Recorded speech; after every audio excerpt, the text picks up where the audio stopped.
Assalamualaikum warahmatullahi wabarakatuh. Peristiwa ziarah para purnawirawan ke Taman Makam Pahlawan Kalibata yang berujung kemudian adanya unjuk rasa di sana masih terus viral di media sosial, bahkan juga di media konvensional.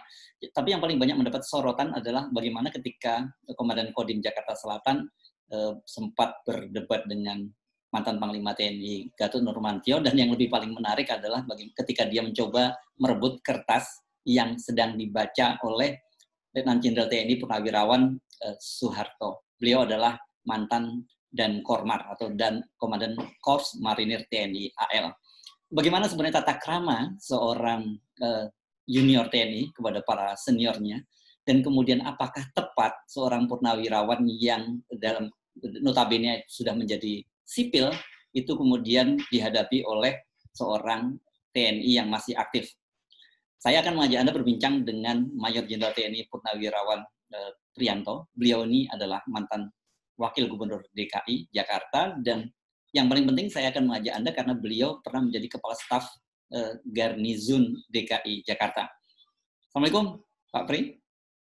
Waalaikumsalam warahmatullahi wabarakatuh. Ya, terima kasih bersedia berbagi cerita, ngobrol-ngobrol dengan kita, Pak Pri. Ya, di Taman Makam Pahlawan. Terima kasih. Ya, ini saya ingin tanya pendapat Bapak tentang sebagai mantan Kepala Staf Garnizon tetap di Jakarta. Bagaimana kita melihat peristiwa di TMP Kalibata kemarin itu, Pak? Gini, saya akan jelasin gini. Tadi kan disinggung saya mantan Kepala Staf Garnizon, kegarnisonan ya. Ya. Kita lihat dari sisi garnizon dulu. Garnizon itu ada suatu wilayah yang dibentuk karena di situ banyak satuan tentara, darat, laut, udara, ya. Asrama, ya kan, juga perkantoran dan sebagainya. Ya. Di dalam rangka memelihara dan menegakkan pokok-pokok kehidupan kemiliteran, ya, agar terjadi soliditas, ya, persatuan dan kesatuan antar satuan, maka dibentuklah garnizon. Jadi intinya garnizon itu dibentuk karena adanya TNI, ya, tugas pokoknya itu, dan ada PNS-nya juga TNI. Ya. Untuk melaksanakan itu, dia melakukan beberapa fungsi. Ada fungsi kegarnisonan. Jadi dia juga melakukan pengamanan, patroli garnizon, pemakaman. Pemakaman di sini. Nah, ini kaitan dengan TMP itu, kasus kemarin itu memang ada di sini, satu ini. Tapi fungsi yang lainnya adalah masalah penegakan hukum, disiplin dan tata tertib anggota TNI dan PNS-nya. Anggota TNI dan PNS. Iya, penegakan hukum, disiplin, dan tata tertibnya. Ya. Juga untuk mengatur pergeseran pasukan, keluar masuknya pasukan. Maka kadang-kadang ada pasukan dari pulang operasi, dari pelabuhan, dan sebagainya, itu urusan garnizon. Juga kalau ada siaga, ya, itu juga garnizon. Kaitannya TMP kemarin, yang nyantol itu cuma masalah urusan pemakaman. Tapi di sini bukan pemakamannya, tapi ada urusan kalau ada kegiatan ziarah. Di sini garnizon ada keterlibatannya. Ya. Keterlibatan garnizon di sini adalah memberikan fasilitas, ya, kepada siapa saja yang akan melakukan ziarah ke TMP. Ya. Memberikan petunjuk, mengarahkan, dan membantu agar kegiatan mereka itu terlaksana dengan baik. Memberikan fasilitas. Ya. Kepada siapa saja. Siapa saja itu termasuk non TNI? Iya. Oh, okay. Mau PGRI, mau organisasi sipil lah, mau Karang Taruna, mau PKK atau apa boleh. Ya. Bapak tadi menyebut akan dituntun. Ya, Bapak tadi menyebut membantu ya, bukan menghalangi ya. Ya itu. Ya. Membantu. Ya. Nah. Di sini yang menjadi pokok persoalan ini, perintah atasannya apa? Sebab gini, kegiatan ini jelas sudah diketahui, sudah diketahui lah. Saya juga sebenarnya sedih gitu loh, karena ini ada undangannya, ya. Ada undangannya. Bapak dapat ya? Ada undangan. Tersebar ini, saya juga dapat ini ya. Jadi apel besar Purnawirawan, pengawal kedaulatan negara, disingkat PPKN. Dari namanya aja mosok terlarang. Purnawirawan, kata kunci pertama, ya kan? Pengawal kedaulatan negara, kata kunci kedua. Aneh, kan enggak? Heroik mestinya, ya kan? Tidak ada yang salah. Nah, ketika mengajukan, waktu itu memang pertama mengajukan di gedung konvensi di TMPN itu, tapi tidak diizinkan oleh Kementerian Sosial karena 500 orang masih COVID dan lain sebagainya. Panitia, oke, kalau gitu ziarah saja. Ziarah ini sudah diberitahukan juga ke Garnison. Jadi, nah mestinya disinilah yang Mas bilang tadi, bukan dilarang. Mestinya petunjuknya adalah bantu fasilitasi, koordinasikan, dan cegah terjadinya konflik. Mestinya gitu. Itu yang mestinya keluar. Ya, oke. Nah, dalam kasus ini kemarin yang terjadi kita memang banyak bertanya-tanya mengapa kemudian Komandan Kodim yang tampil di depan gitu. Pemahaman apakah karena ini Purnawirawan atau karena ada soal lain? Itu kira-kira pertanyaan yang publik, Pak. Ya. Kalau untuk menjawab itu mengapa Dandim yang tampil, saya juga nggak ngerti di lapangan ya. Saya juga nggak ada. Aturannya saja kalau gitu aturannya. Tetapi aturannya ada keanehan. Keanehan. Sejak dulu sebelum reformasi saja. Sebelum reformasi, sebelum didengung-dengungkan polisi itu adalah urusan Kamtipmas. Saya itu dulu adalah dan Satgas Jaya 2 waktu menjelang lengsernya Pak Harto, peristiwa 98 tuh. Polisi itu selalu di depan. TNI itu ada di belakang. Dan itu protap itu saya pikir sampai sekarang tetap ada. Gitu. Jadi kaitan menghadapi kegiatan masyarakat yang seperti itu mestinya adalah polisi yang ada di depan. Dan mestinya aparat baik Kodam maupun polisi juga sudah antisipasi situasinya seperti ini yang saya bilang tadi. Bantu fasilitasi, ya kan? Adakan koordinasi, ya kan? Habis itu cegah konflik. Itu kemarin kan agak ribut. Nah, padahal kalau dulu itu ya, waktu saya itu juga dulu mantan Kodam Jaya, di staf operasi Kodam Jaya. Saya letkol staf operasi Kodam Jaya, staf pribadi Pangdam Jaya, Kasdam Jaya juga. Hal-hal seperti itu harusnya diantisipasi. Ini mesti ada kelompok-kelompok yang akan mengganggu. Makanya perintah atasan itu harus cegah konflik. Nah, kok urusan yang seperti saat sekarang ini, urusan dulu sepak bola aja zaman dulu, kalau ada pertandingan sepak bola, udah antisipasi akan terjadi konflik, itu diatur. Tempat duduknya diatur, jamnya diatur, dan sebagainya diatur. Cegah konflik. Kemarin itu sebenarnya bisa dicegah. Itu mulai dari pertigaan sebelum masuk Kalibata, dari Dewi Sartika, itu mesti ada aparat di situ. Kelihatan ada mobil yang bukan kelompok dari PPKN, ya harus di stop, pulangkan. Kan mesti gitu. Maksud Bapak ini yang pengunjuk rasa itu ya, karena mereka tidak resmi kan boleh bilang. Kita udah luas, kita udah tahu masyarakat gitu. Mestinya kan gitu. Bukan terus kaya ya orang bilang ini kok kayaknya rakyat diadu sama rakyat. Kelompok satu diganggu dengan gitu loh. Mestinya itu tadi logika saya. Kalau zaman dahulu kala, itu mesti ada itu. Cegah konflik. Itu tugasnya aparat. Bukan permainan aparat membuat konflik. Zaman dulu nggak ada. Oke. Nah, kalau kita lihat dari video-video yang beredar, di situ kan sebenarnya polisi banyak sekali tuh, Pak Pri. Jadi tidak hanya tentara. Nah, yang menjadi pertanyaan mengapa kemudian kok malah Komandan Kodimnya yang maju sebagai negosiator, bukannya malah polisi saya kan ada Kapolres juga di situ. Ya, saya dengar memang begitu ada Kapolres. Tapi mengapa Dandim yang maju, saya sendiri juga kurang tahu. Susah saya memberikan jawaban pasti. Apakah Kapolres bilang sama Dandim, udah kamu aja lah, ini kan kode hijaunya apa gitu, itu kan pensiunan, apakah gitu? Saya juga nggak tahu ya, nggak tahu persis. Apakah, aduh, perut saya sakit, kamu aja maju? Kita juga nggak tahu lah, nggak tahu lah. Yang jelas memang kejadian ya antara Dandim dan Pak Harto itu ya, menurut saya ya sangat disesalkan lah ya. Saya menyesal gitu. Mestinya ya nggak gitulah ya. Mestinya nggak gitu. Iya. Bukan hanya dengan Pak Harto, sebelumnya dengan Pak Gatot kan juga yang ngadepin juga Dandim juga loh Pak, waktu Pak Gatot tiba di lokasi. Oh ya. Iya. Nggak ngerti apa kasusnya. Tapi kalau Pak Harto ada videonya itu ya sebenarnya bisa diatasi juga. Ini loh, maksud saya diatasi itu. Seorang komandan atasan itu satuan bawah, kalau di lapangan satuan bawah. Kalau bilang bantu fasilitasi koordinasikan, itu undangan itu jelas. Undangan itu akan ada deklarasi atau maklumat.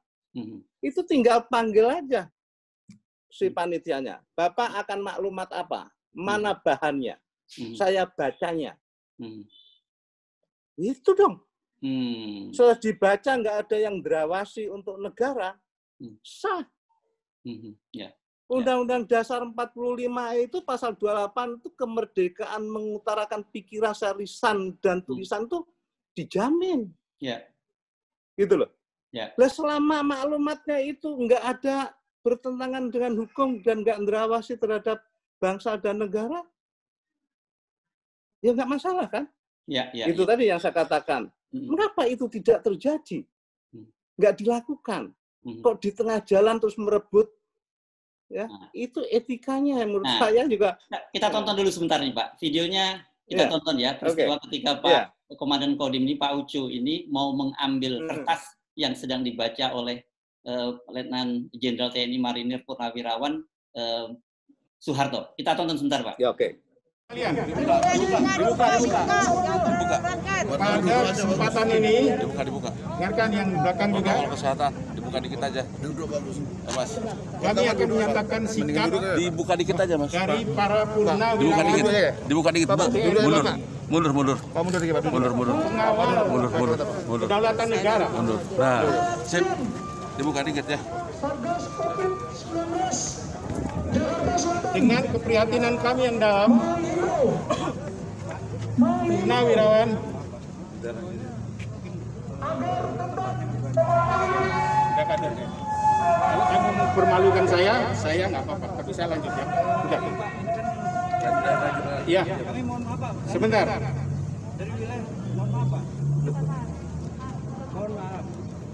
Dua menit. Dengarkan anak-anak. Demi keprihatinan kami yang dalam, PPKN yang terdiri dari Pati, Pamen, Pama, dan Bintara Tamtama. Kami sampaikan bahwa kita sini adalah PPKN Purnawirawan dari TNI. Sehingga saya infokan kepada kalian bahwa kita PPRN bukan benar negara politiknya. Dengan tegas koalisi masyarakat, Saya menjalankan tugas masyarakat Indonesia. Dengarkan itu dan terima kasih sebelumnya. Tolong kasih kesempatan. Wassalamualaikum nanti warahmatullahi di tempat lain. wabarakatuh. Nah, tadi kelihatan Pak, di situ Pak Dandimnya mau merebut itu seorang kolonel. Okay. Walaupun sudah bagaimanapun, walaupun beliau itu sudah purnawirawan, tapi kan masuk pasukan cadangan ini ya, kalau nggak salah purnawirawan itu ya Pak ya? Ya, kalau dalam dalam sistem kamratanya nanti. Ya. Nah, bagaimana Bapak setelah lihat video semacam itu? Coba. Ya, yang tadi yang kita tonton tadi. Bagaimana komentar Bapak tentang video yang tadi? Jadi setelah saya tonton itu tadilah, saya sangat menyesal ya kan. mengapa itu terjadi di lapangan. Ya. Menyesalnya gini lah, ini kan menyangkut tata krama, etika, ya kan, ya masalah prosedur. Ya. Seingat saya, ya, waktu saya masih dinas, ya. Untuk menurunkan seorang pembicara, turun dari mimbar menurunkan pembicara dari mimbar, itu ada peringatannya. Aparat intel itu nulis, Bapak bilang ini supaya bla bla bla bla, peringatan 1. Peringatan 2. Baru setelah bandel pembicara itu baru diturunin. Oh, tidak langsung gitu ya, Pak ya? Enggak. Oh. Kita main logika aja, itu etika. Sepengetahuan saya, seingat saya waktu dinas gitu. Mas pernah lihat sepak bola? Iya dong. Itu kan. Ya. Kan kartu kuning dulu sebelum kartu merah. Oke. Kecuali, ya kan, ya kan, pelanggaran ini udah nemen kartu merah. Lah sekarang, kalau kemarin itu nemen nggak? Yang tadi itu nemen nggak yang Bapak lihat tadi? Lah ya nemen lah, nemen dalam arti gini, di undangan itu jelas sudah disebutkan akan ada deklarasi atau maklumat. Iya. Ya. Kalau sudah ada kegiatan seperti itu, panitia mesti sudah punya bahan. Apa yang akan dideklarasikan? Apa yang akan dimaklumatkan? Ya. Aparat bisa minta itu. Ya. Wong aparat itu bilang, Pak, saya akan unjuk rasa dari sini ke sini. Berapa orang ini, mana datanya, rutenya, dan sebagainya. Bisa tanya gitu kok. Ya. Mengapa? Mengapa kok nggak ditanya dulu baik-baik sebelum acara? Wong itu undangannya udah lama. Ya. Sehingga kalau etika dan prosedur itu berlangsung baik. Ya. Karena sudah awalnya itu ya berpikir negara ini negara hukum, demokrasi, memberikan kebebasan kepada rakyat untuk menyampaikan pikirannya, baik lisan maupun tertulis. Itu bisa dikoordinasikan, bisa dicegah. Ya.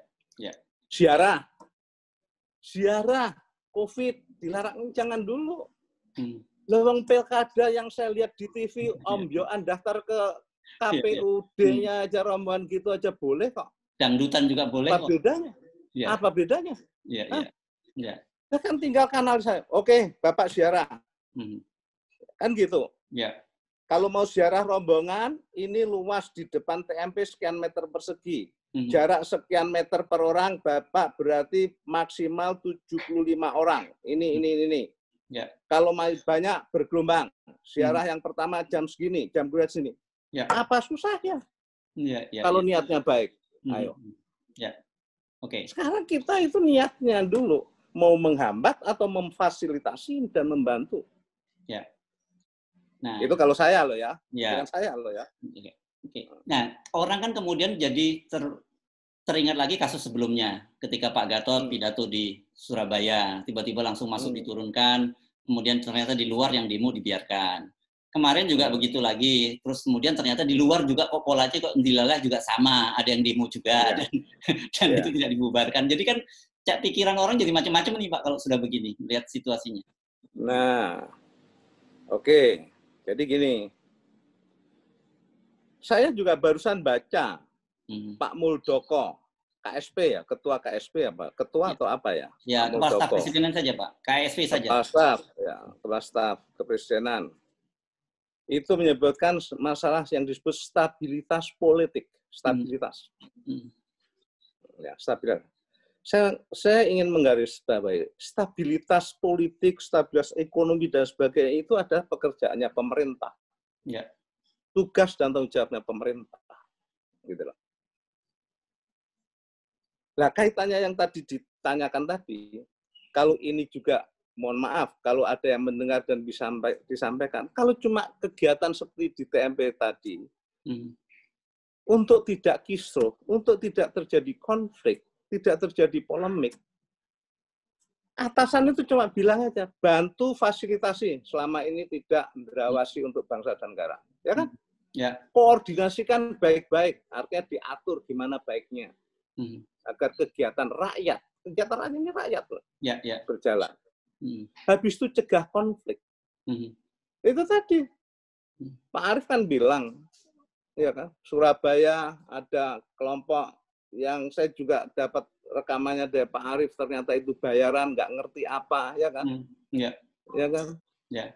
Kemarin itu sebenarnya juga ada yang udah, tapi untunglah, ini kan musuh para purnawirawan, dilepas. Ada tiga mobil yang mau balik arah itu sudah udah masuk itu capitnya para purnawirawan itu. Dan di situ ada Kapolres juga. Untung juga Kapolresnya mau diamankan juga. Tapi ini sebenarnya nggak mencuat di media. Tapi teman saya yang ada di lapangan tahu aman. Sebenarnya bisa dicegah kalau mau. Jadi stabil. Nah, stabilitas politik itu bisa kita bikin. Ya, tergantung mau atau tidak, gitu saja Pak ya. Oh iya. Ya. Nah, itu tugasnya pemerintah kok membuat stabilitas politik, stabilitas ekonomi. Ya. Sekarang balik ke tadi Pak, yang kasus antara Komandan Kodim dengan Legend Soeharto, Legend Purnawirawan Soeharto tadi. Bagaimana sih sebenarnya etika atau tata krama seorang junior kepada senior, kendati itu sudah pensiun? Apakah itu ada aturannya Pak? Sebenarnya aturan secara itu nggak ada. Aturan tentara itu sebenarnya juga tata keramanya, adat istiadatnya, norma-norma sosial budayanya bangsa Indonesia sama aja, saling menghormati. Ya, itu saling menghormati, sama sebenarnya. Cuma kalau kehidupan di tentara waktu dinas memang ada tata cara teknisnya penghormatan itu diberikan seperti apa. Tetapi norma penghormatan itu sesungguhnya umum. Ya memang harus menghormati.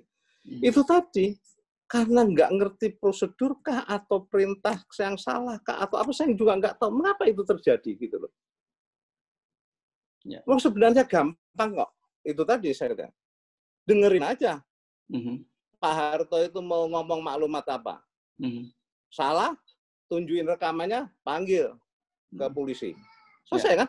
Ya. Ngapa terjadi mesti mau merebut kertas gitu. Tapi setelah saya tanya kepada teman-teman ya, apakah kami koalisi itu ada tokoh-tokohnya yang dimintai keterangan secara hukum karena isi maklumatnya, karena isi visi misinya atau apa? Nggak ada. Berarti nggak ada pelanggaran dong. Iya kan? Ya. Kalau ada kan mestinya menjadi masalah hukum. Terus kalau kami yang punya isi yang tadi, saya juga belum baca lah, nggak baca. Kalau nggak ada masalah selama ini, ya kan? Terus ada organisasi yang mendukung, apa yang menjadi salah? Menjadi terlarang. Yang terlarang itu kalau PKI sudah dibubarkan dan sebagai panitia terlarang, terus ada orang ngomong mendukung PKI. Nah, itu baru dilarang. Ini kan nggak ada larangan. Menurut saya ya. Gitu loh. Nah, ada masalah. Ini kan cara berpikirnya begini. Biasanya tentara itu kan hierarkinya sangat ketat dan dia berani bertindak itu karena mungkin bukan hanya berdasarkan keberanian, tapi karena diperintahkan gitu, Pak. Orang jadi melihat ini sebenarnya Komandan Kodim ini melakukan tindakan yang tidak pantas atas inisiatif sendiri atau karena perintah. Itu karena kalau perintah itu katanya banyak juga yang kasihan nih sama Komandan Kodimnya. Oke. Belum bisa dipastikan apakah itu perintah, ya kan? Apakah itu perintah ataukah inisiatif. Ya. Bisa perintah, ya. Bisa perintah juga bisa inisiatif. Ya. Karena seorang prajurit di lapangan itu juga memiliki kewenangan dan kewajiban untuk melakukan perkiraan keadaan taktis. Nah, di sini diperlukan kecerdasan seorang pemimpin lapangan, gitu loh. Ya. Jadi kalau umpamanya nggak ada perintah, saya Dandim melihat Pak Harto membaca gitu, ya kan? Saya tinggal tunggu, opo sing diwaca iku, ya kan? Tak rekame. Selesai baca, keliru, proses secara hukum. Oh, itu purnawirawan itu sudah rakyat biasa. Kalau toh proses hukum juga bukan di Pomdam, bukan di hukum tentara, udah biasa gitu, kan gitu. Tetapi kalau perkiraan taktisnya, perkiraan keadaan taktisnya, wah ini nggak boleh mencuat karena mau deklarasi apa, belum tahu isinya kok langsung akan merebut. Nah itu. Jadi kita juga belum bisa menebak apakah ini perintah atasan ataukah ini hasil dari perkiraan keadaan taktisnya seorang komandan di lapangan. Ya. Gitu. Tetapi tata krama kepada para senior dalam hal semacam ini tidak pantas gitu dilakukan oleh seorang perwira. Ya, ya. Dari prosedur, ya, dari sisi prosedur aja yang pertama itu ya tidak pas lah ya. Ya. Dari prosedur itu sekali lagi sejak awal sudah tahu kalau PPKN itu akan melakukan deklarasi, akan membacakan maklumat. Lah kok nggak ditanya dulu? Iya kan? Apa salah nak tanya? Ya. Bapak Ketua Panitia, Bapak akan maklumat ya. Seperti apa maklumatnya, Pak? Ya, kita kan ini bla bla bla bla bla kan gitu. Cuma ini aja kok, Dek, blank. Ya sudah. Pak Pri, apa ini bahayanya kalau sekarang ini tentara ditempatkan di garda terdepan dalam hal ini, di posisi terdepan seperti kasus dalam TMP Kalibata, karena kita tahu bahwa tentara kan sudah back to basic. Mereka sudah tidak lagi terlibat dalam day-to-day politik yang sekarang berlangsung. Ya. Gini Pak Arief, setelah Undang-Undang Dasar 45 diamandemen, dan pemikiran para politikus itu sudah menarik garis yang jelas antara TNI dan Polri, maka sesungguhnya TNI memang sudah tidak menangani masalah Kamtibmas. Keamanan dan Ketertiban Masyarakat. Tugas pokok keamanan dan ketertiban masyarakat itu tugas pokoknya polisi. Gitu. Tapi kalau toh itu terjadi kelihatan tentara di lapangan, itu karena ada permintaan bantuan. Sebenarnya permintaan bantuan itu juga nggak tahu udah diatur atau belum ya. Permintaan bantuan itu sebenarnya tidak selalu mesti harus ada tentaranya. Kalau masih memiliki kekuatan polisi ya polisi murni. Lihat situasi, lihat yang dihadapi mestinya gitu.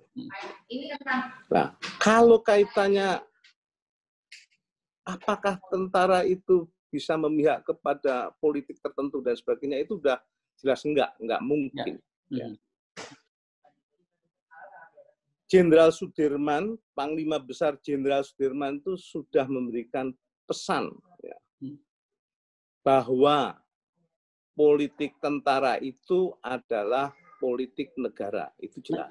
Negara ya Pak, bukan pemerintah. Ya, politik negara, ya. Bukan politiknya partai politik.